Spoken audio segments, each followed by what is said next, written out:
What's up, everybody? Hello and welcome to Not Your Average Meta, an MTG Commander channel dedicated to bringing you decks and commanders you wouldn't normally find in your average meta. This week's video is brought to you by our new channel sponsor, International MTG. If you're looking for competitive pricing on your favorite MTG cards old and new, be sure to check out the International MTG store and TCG Player, link in the description of this video. We'd also like to give a special shout out to one of Not Your Average Meta's generous patrons, Martin Stanley, for everything he's done to help out the channel. On this week's episode of Not Your Average Meta, we're back from our Doctor Who adventure in order to play another fun game at the Hobby Horse. This week's matchup features Adam back again playing his Dragon's Approach deck being led by Solphim, Mayhem Dominus, Patrick returning once again playing Mayael the Anima, Fogro playing his second Transformers deck, Goldbug Humanity's Ally, and Foil back again trying out his new Mishra, Tamer of Mak Fawa deck. Now that we've our fighters, let's step into the Thunderdome and see which deck will come out on top. Turn 1, Patrick plays a Terramorphic Expanse before cracking it to go get a land while Fog draws a card and plays in a Dark Car Waste. Foil plays a tapped Tomb Fortress while Adam plays a Mountain for turn. Patrick plays a tapped Jungle Shrine for turn before Fog plays a Plains and then taps out to cast a vehicle side of his commander, Goldbug. Foil plays a Black Cleave Cliffs for turn before passing his turn to Adam, who plays a Mountain and then pays 2 for a Young Peasy. Patrick plays a Command Tower for turn before paying 3 in order to cast his commander, Mayael. Fog draws and plays a second Plains before paying 3 in order to cast Boromir, Warden of the Tower. Foil plays a Mount for turn and then pays 3 in order to cast a Convergence of Dominion. Adam plays a Mount for turn and then pays 3 to cast his first Dragon's Approach, dealing 3 damage to each of his opponents while creating a 1/1 elemental token off his Young Pyromancer. Patrick plays a Plains for turn before he taps out and casts a Primal Might, targeting his commander, pumping him up enough to fight the Young Pyromancer. The Sin has the Young Pyromancer go into the graveyard before Patrick then goes to combat, attacking Adam. Adam then decides to block with his token and Patrick passes his turn. Fog plays another Plains for turn and then pays 4 to cast a Piri Brown. Foil plays another Mount for turn and then pays 3 to cast an Imperial Recruiter. The Sin has him going into his library to get a creature power 2 or less, which he then reveals and puts into his hand. Adam plays another Mount for turn before paying 3 to cast a second Dragon's Approach, dealing 3 more damage to each of his opponents. Patrick plays a Fabled Passage for turn and then goes to combat, swings his commander over Adam for 2 commander damage before he then cracks his Fabled Passage to go get a land while passing his turn. Fog plays another Plains for turn and then pays 2 to cast Board the Weatherlight. He then looks at the top 5 cards of his library in order to get a historic spell to put into his hand while Patrick puts a Mountain into play. Fog then reveals a Relic of Legends before he then convokes out Nil's Discipline Enforcer. He then also pays to cast Relic of Legends before he goes to his end step, putting a 1/1 counter on each of his opponent's creatures while he puts a counter on his commander. Foil plays another Mountain before paying 3 to cast Felden of the Third Path and then an additional 2 for Goblin Engineer. He then goes into his library to get an artifact to put into his graveyard and passes the turn to Adam. He then plays a Mountain for turn before paying 4 in order to cast his commander, Solphim. Adam then pays the additional cost and discard 2 cards to make his commander indestructible. On his end step, Patrick casts Return of the Wild Speaker, targeting his commander in order to draw 3 cards. Patrick then draws for turn and plays a Carplusian Forest. He then taps out and casts Dragonlord Jamoka. Fog plays an Island for turn before going to combat, swinging his commander and Boromir over at Foil. The Sin has his commander transforming while he then draws a card and Foil chooses to block his commander with his Imperial Recruiter. Foil then takes his remaining 3 damage, and second main phase, Fog pays in order to cast Odric, Lunarch Marshal. Foil draws for turn and Fog remembers he has to put counters on his opponent's creatures. After this, Foil pays 5 and casts his commander Mishra, Tamer of Mak Fawa. Adam draws for turn and then pays to cast another Dragon's Approach, this time dealing 6 damage to each of his opponents instead of 3. Patrick plays a Force for turn before going to combat, swinging Dragonlord Jamoka over to Adam for 6 damage while he then gains 6 life. He then pays to cast an Ancient Copper Dragon as well as a Gilded Goose. Fog plays a Plains for turn while Patrick creates a food token off his goose. He then goes to his end step, putting a counter on each of his opponent's creatures as well as his commander. Foil plays a Swamp for turn before he then pays to cast a Crypto Thrall. He then uses Felden's ability in order to create a copy of the Wormcoil engine that he has in his graveyard. He then swings a Wormcoil over at Patrick, who blocks with his goose and has Foil gaining 6 life. On his end step, the Wormcoil engine token then dies, which has him creating 2 3/3 Wormcoil tokens.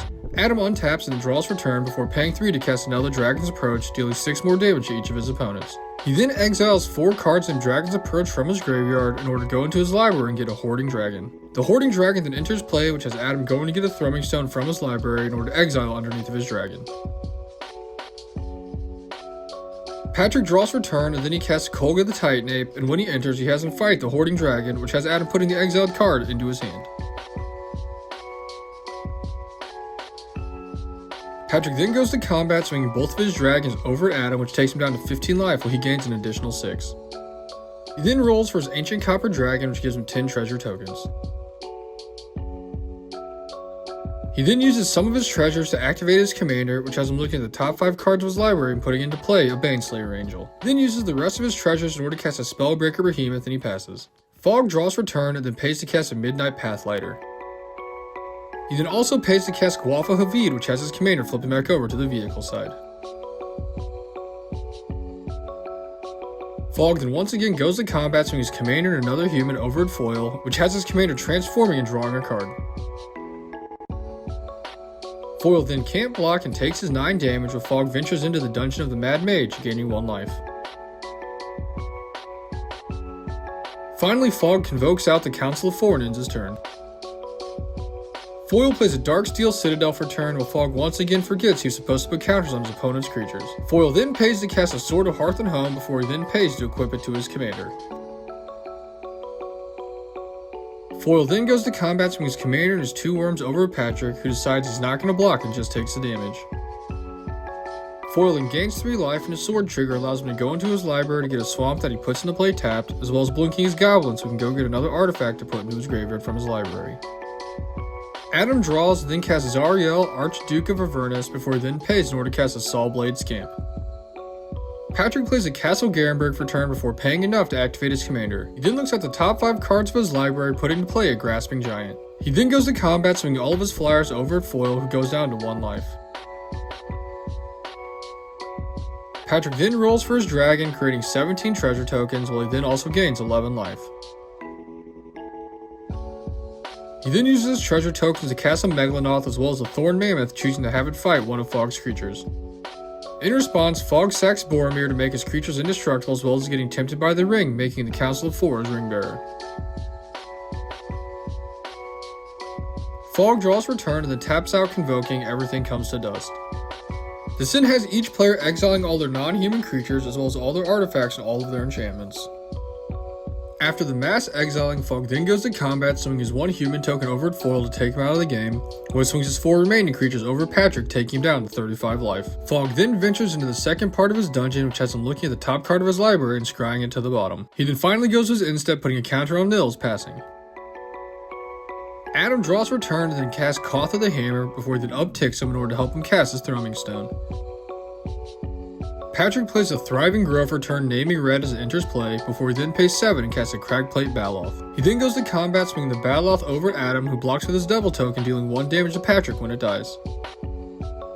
Fog plays an Island for turn, before he then pays in order to cast his commander a second time.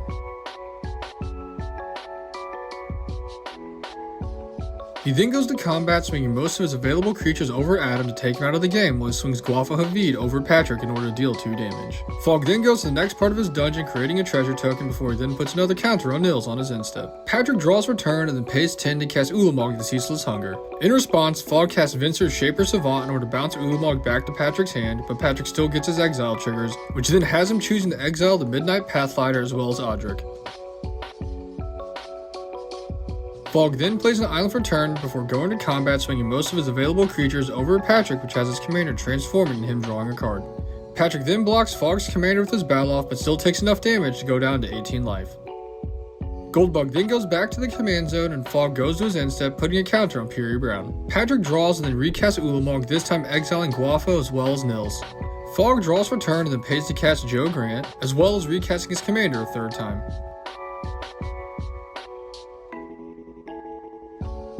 Patrick draws for turn and then pays to cast Dawnglade Regent, which has him becoming the Monarch when it enters play. He then goes to his instep drawing while Fog draws for turn. Fog then goes to combat, swinging one of his creatures and his commander over Patrick, which has his commander transforming once again and draws him a card. Patrick then chump blocks both of his creatures before Fog pays 2 to cast a Mirror of Galadriel. He then also pays to cast K9 Mark 1 before activating his mirror, scrying 1 card, which he then draws. Finally, Fog casts Sally Sparrow, passing. Patrick draws for turn and Fogg remembers he should have drawn off his Council of Four. Patrick then casts Hans Eriksson as well as Peng to recast his commander Mayael a second time. He then goes to his end step drawing a card while Fogg flashes in an Artificer's Assistant. Fogg then draws for turn before activating his mirror in order to look at the top card of his library, scrying it to the bottom before he draws a card. Fogg then draws another card before paying to cast Faramir, Steward of Gondor. He then scries a card off of his assistant before he then pays 3 and casts Hannah Ship's Navigator, scrying another card. Fogg then uses K9 Mark 1 to make Joe Grant unblockable, so he can then swing her over at Patrick, dealing 3 damage, making him the Monarch. Fogg then goes to his end step drawing a card while Patrick plays a mountain for turn. He then pays to activate his commander's ability, putting into play a Tali Primal Conqueror. This then has each player exiling cards from the top of their library to hit a non-land permanent, which then has him putting into play Fogg's Iorith as well as his own It That Betrays. Patrick then casts a Thragtusk, which has him gaining 5 life when he enters play, and Fogg remembers he should have created 2 human tokens since he was a Monarch on his end step. He then swings Hans Eriksson and Ulamog over at Fogg and reveals the top card of his library, which isn't a creature, while Fogg then exiles the top 20 cards of his library. Fogg then chump blocks with 2 of his creatures, and on his end step, he casts a Reality Shift in order to exile the Dawnglade Regent.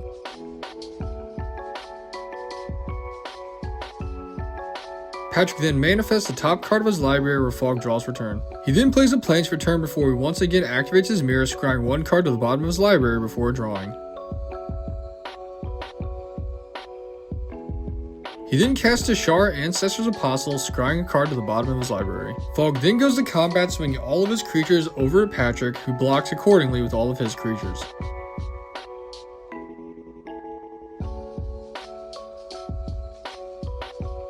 And in response to blocks, Fogg flashes in a Sigrid in order to exile the It That Betrays.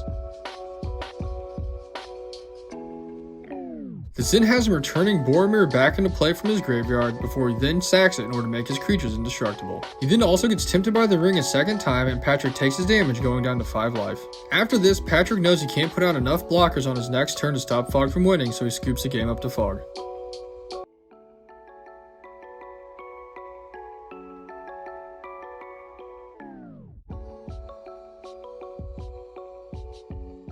Thanks for watching, and don't forget to like, comment, and subscribe in order to see more games and decks you wouldn't normally see in your average meta.